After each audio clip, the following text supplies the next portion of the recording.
Bonjour à tous, aujourd'hui on se retrouve pour une vidéo un peu information de ce qui s'est passé ces derniers temps avec GoPro.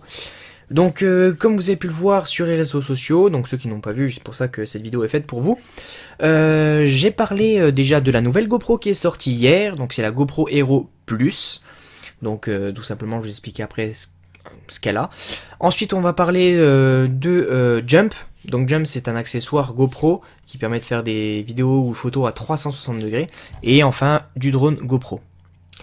Donc pour commencer on va parler de cette nouvelle caméra GoPro Hero Plus. Alors là franchement ils ont fait fort parce qu'on a quelque chose de vraiment pas mal pour une caméra.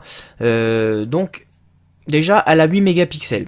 De deux elle a l'écran LCD qu'elle n'avait pas avant sur la Hero classique. Et ensuite, elle peut filmer en 1080p 60 images secondes. Elle fait 127 grammes. Elle est un tout petit peu plus lourde que la Hero. Ensuite, on a la fonction Highlight, donc c'est-à-dire la fonction des marqueurs. On a la fonction Quick Capture, comme sur la Hero 4. Donc ça aussi, c'est vraiment pas mal. On a le mode Super View, l'objectif qui ouvre à 2,8. On a un micro intégré mono. On a un port pour les micros externes, une autonomie estimée à 2 heures en Full HD 60 images par seconde, sans le Wi-Fi bien entendu. Quand on a le Wi-Fi activé, parce que oui, elle embarque un Wi-Fi, on a 1h45. Ensuite, on a aussi le Bluetooth pour connecter la GoPro à un terminal mobile ou à un terminal Smart Remote. Donc vraiment pas mal cette petite caméra, je trouve. Je vous passe les photos en même temps, comme vous pouvez le constater.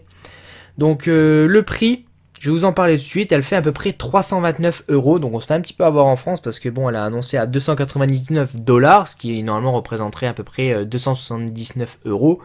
Et là, on l'a à 329 €, donc on se fait largement bien arnaquer. Mais ça, c'est pas la faute de GoPro, c'est la faute de la France. Donc ensuite, je trouve qu'elle est pas mal. Sauf qu'elle est en fait, elle est pas très loin de la GoPro Hero 4 Silver, qui se trouve actuellement à 30 € plus cher. Donc en gros, il faut bien choisir sa caméra.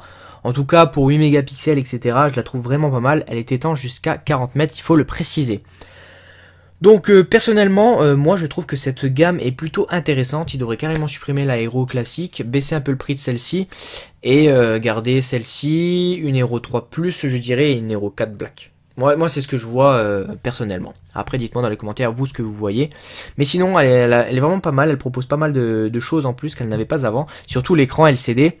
Donc, l'écran LCD, par contre, ils disent pas l'autonomie. Mais je pense qu'on descendrait bien à 1h30 quand il est activé. Donc voilà, utilisable sous l'eau, etc. Vraiment pas mal. Par la suite, on va passer au numéro 2. Donc, c'est le fameux accessoire Jump. Donc, Jump, qu'est-ce que c'est? Regardez, c'est à l'écran cette sphère. Alors, il y a eu deux versions. Bon, la version officielle, c'est celle-ci, que je vais passer à l'écran. C'est justement sur le plateau, donc moi je préfère m'y tenir à cette information-là.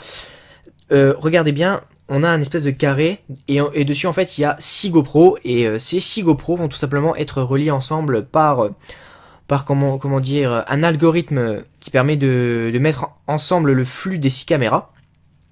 Et au final, on a une image sphérique unifiée en 6K. Donc c'est une information pas mal parce que c'est en fait une entreprise française qui a créé ceci et ça a été racheté par GoPro, donc c'est bien pour la France d'ailleurs ceci. Et en fait si vous voulez vous allez pouvoir filmer des vidéos et faire des timelapses et faire des photos à 360 degrés et ensuite les lire tout simplement sur des casques, vous savez, à 360 degrés comme on peut voir sur internet en ce moment et commence un peu à sortir. Donc ça va permettre de se lancer là-dedans en réalité virtuelle si vous préférez. Donc on va pouvoir regarder. Donc voilà. Ils sont compatibles aussi avec YouTube 360 sur smartphone et sur PC. Donc c'est ça l'avantage. Mais aussi les casques de réalité comme je disais. Donc le prix de l'accessoire en France il était vendu 600 €. Mais ça m'étonnerait qu'il soit vendu 600 € quand ça a été racheté par GoPro. On va monter plus dans les 1000 € je pense. Mais on verra. Mais en tout cas il faut déjà avoir 6 GoPro Hero Black et ça fait mal. Ensuite, la toute première rumeur qu'il y avait eu, c'est justement cette photo-ci. Donc cette photo-ci, j'y crois pas trop, c'est à peu près 16 GoPro, ouais, 16 GoPro qui ferait la même chose, mais bon, je suis pas sûr que ça soit la vraie raison, surtout qu'on a la photo qu'on a vue tout à l'heure sur le plateau dans la présentation et la conférence de Google. Et ensuite, en dernière info, on a l'info la plus importante que tout le monde attendait, c'est est-ce que GoPro vont faire un drone? Eh bien oui, Nico Mann, ce qu'il a fait, c'est que tout simplement, il a dit au public, donc je n'ai pas réussi à retrouver la vidéo, mais il a dit au public, est-ce que vous voulez le drone? Est-ce que vous pensez qu'il y aura un drone GoPro? Il a dit, bon allez, ok, je vais vous faire le drone GoPro. Et en gros, il a annoncé ça sortirait le premier trimestre de 2016. Donc voilà, on ne sait pas trop encore comment ça va se passer, on ne saura pas si ce sera meilleur que Digi ou pas, s'il y a des stabilisateurs, etc. Pour l'instant, on ne sait rien du tout. Il a vraiment dit ça, juste, ce sera disponible au premier trimestre 2016. Donc voilà, on n'a plus qu'à attendre.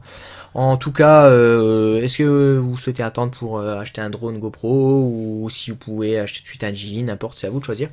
Donc voilà, j'espère que cette vidéo vous aura plu. Voici les petites informations qu'il y a eu des dernières minutes. Allez, bye bye tout le monde.